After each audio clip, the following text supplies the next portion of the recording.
Hello everyone and welcome back to the Great Book of Grudges. My name is Nathan and we're back with another Total War Warhammer video.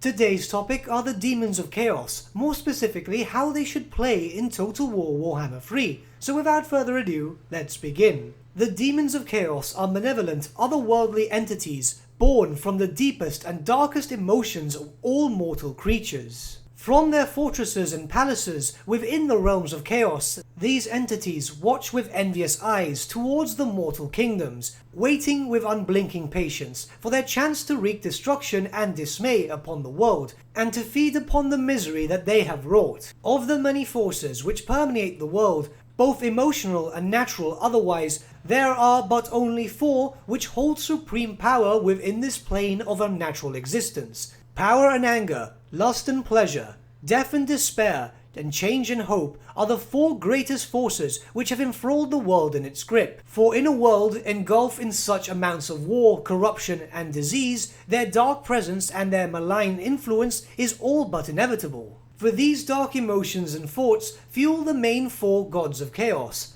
Khorne the Blood God, Slaanesh the Dark Prince, Nurgle the Plague Father, and Tzeentch the Changer of Ways.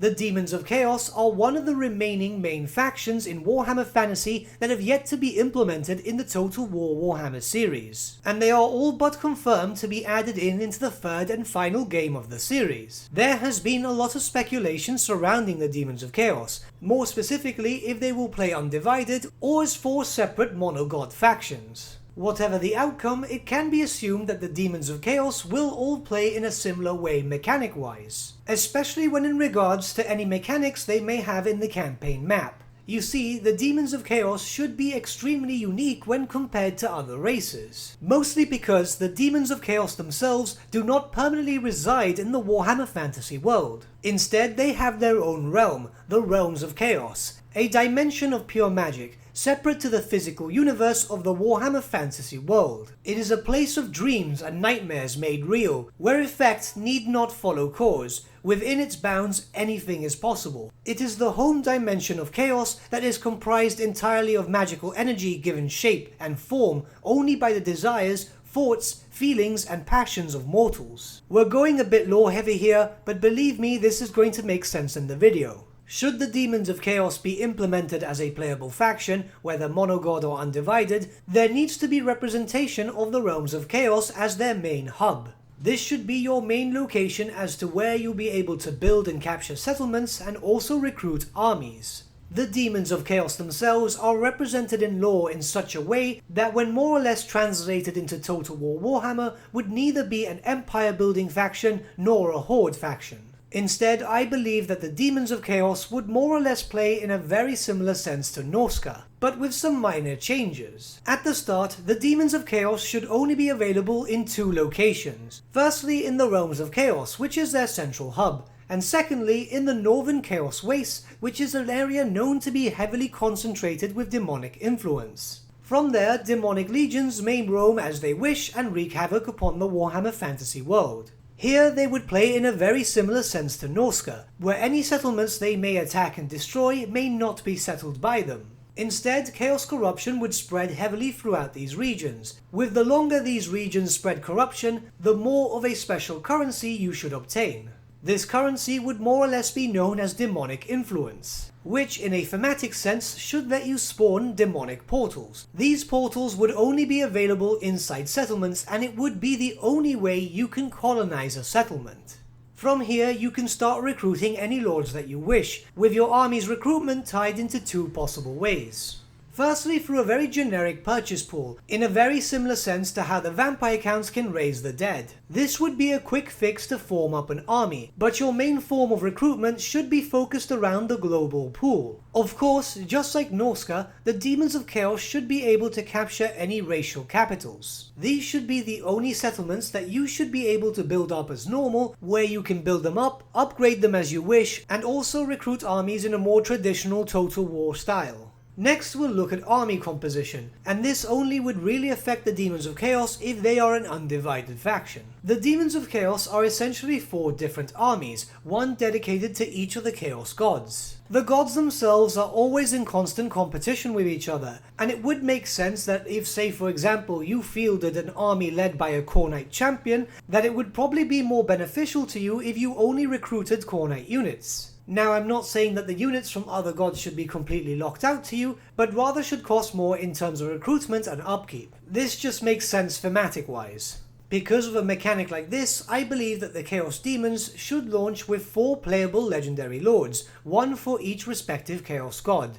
And now we're at the end of the video with one last mechanic. You'll notice I mentioned a homebrew mechanic called Demonic Influence. This would be a form of unique demonic currency that you would use to be able to summon in demonic portals, armies and so on. But what if it was expanded upon even further? You see, there are many mortals in the Warhammer fantasy world that worship the ruinous powers. These are the Men of Norsca, the Beastmen and the Warriors of Chaos. Now what if the demonic influence was also tied to your allies? Say for example, the more territories they raise and the more corruption they spread benefits your gain of demonic influence. In turn, you could also spend this demonic influence to buff up your allies. Say for example, there is a particular Chaos Warband in the southern reaches of the world. They have been causing havoc and destroying many cities, erecting monuments in the name of the Chaos Gods. Through them, you have been gaining a decent amount of demonic influence, so naturally you the player would take the role of the Chaos Gods themselves. You know that this particular tribe or warband is proving to be very beneficial, so you might as well empower them. Here you could spend a certain amount of demonic influence to provide this warband with certain benefits. This could range in a number of ways, buffing up their whole armies to be able to fight better for a certain number of turns, giving them access to lesser demons to recruit into their army pool. This would work in a very similar way to the sacred spawnings of the Lizardmen, and finally, in the rarest option, it would be rather interesting if you could elevate the minor faction leader into demonhood. This is obviously something the Chaos Gods have done in the past, and if you're playing as the Chaos Demons yourself, you are by extension playing as the Chaos Gods. But this is how I believe the Chaos Demons should play in Total War Warhammer 3. What do you guys think? Let me know your thoughts in the comments below and let's start a bit of a discussion, shall we? I'm rather curious to see what you guys have in mind for possible mechanics for the Chaos Demons and how they would be implemented, whether as just monogods or undivided. But with that, my friends, we've come to the end of our video. Thank you so much for watching. If you did enjoy the video, might I suggest giving the video a like, or even subscribing to the channel, as it really does help us out. In the description section below are various different social media links such as Facebook, Instagram and Discord, where you can get in contact with the Great Book team. Also in the description section below is an affiliate link with Element Games where you could buy loads of hobby-based products, not just Warhammer, for 10 to 25% off. Using our special link and also the special code, which is also in the description below, supports the channel at no extra cost to you, which we think is rather cool. A big thank you to our patrons, your support means the world to us. It's amazing that people want to help a small channel like us grow and get to a higher level of content. A special thank you to Ryan Bertsche and Gibraltar LUSC for subscribing to us at our Fame level. You guys are super cool.